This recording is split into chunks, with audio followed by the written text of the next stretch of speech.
സുരേഷ് ഗോപി ഇങ്ങനെ തോക്കൊക്കെ വെച്ചിട്ട് തിരിയണ ഷോട്ടും വണ്ടി വരുന്നതും 2-4 കട്ട് ചെയ്ത് പോകണതും അങ്ങനെയൊക്കെയുള്ള കുറേ കട്ട്സ് ഉണ്ട് അതിനകത്ത്. ഡോൺ മാക്സിൻ്റെ ഒരു എന്താ ഐഡൻറ്റിറ്റി ഉള്ള എഡിറ്റിങ് ഭയങ്കര ആണ്. ഞാനൊരു ഭയങ്കര ഫാനാണ് ഡോണിൻ്റെ. ഡോൺ അത് കട്ട് ചെയ്ത് സാധനം കാണിച്ച് ഫാന് ഭയങ്കര ഇഷ്ടപ്പെട്ടു. അപ്പം അത് ഒരു കാര്യം ചെയ്യും, അത് പ്രൊമോഷൻ ടി വിയിൽ വിടാൻ പറഞ്ഞു. അങ്ങനെ ടി വിയിൽ വിടാനുള്ളൊരു ഇതായി.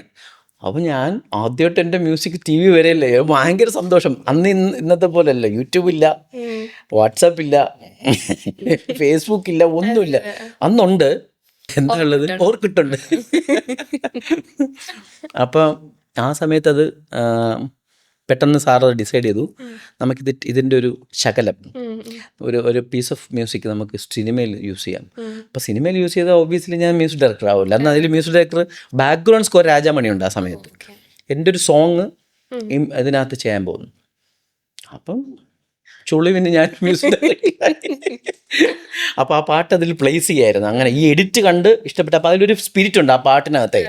ആ പാട്ടിലൊരു ഋതവും അങ്ങനത്തെ ഒരു ഫ്യൂഷൻ മ്യൂസിക് അല്ലേ ആ സമയത്ത്. ഞാനതൊക്കെ ഇൻഫ്ലുവൻസ് ചെയ്ത് ബാലുവണ്ണൻ്റെ ടീമിലുള്ളൊരു നമ്മൾ ആ ടീമിൻ്റെ ഒരു സ്പിരിറ്റാണ്. അപ്പോൾ ആ സമയത്ത് ഭയങ്കര ഇന്നോവേറ്റീവായിട്ട് വർക്ക് ചെയ്യണം, ക്രിയേറ്റീവ് ആവണം എന്നൊക്കെ പറഞ്ഞ് ആഗ്രഹിച്ചെടുക്കുന്ന സമയത്താണ് ഇത് വരുന്നത്.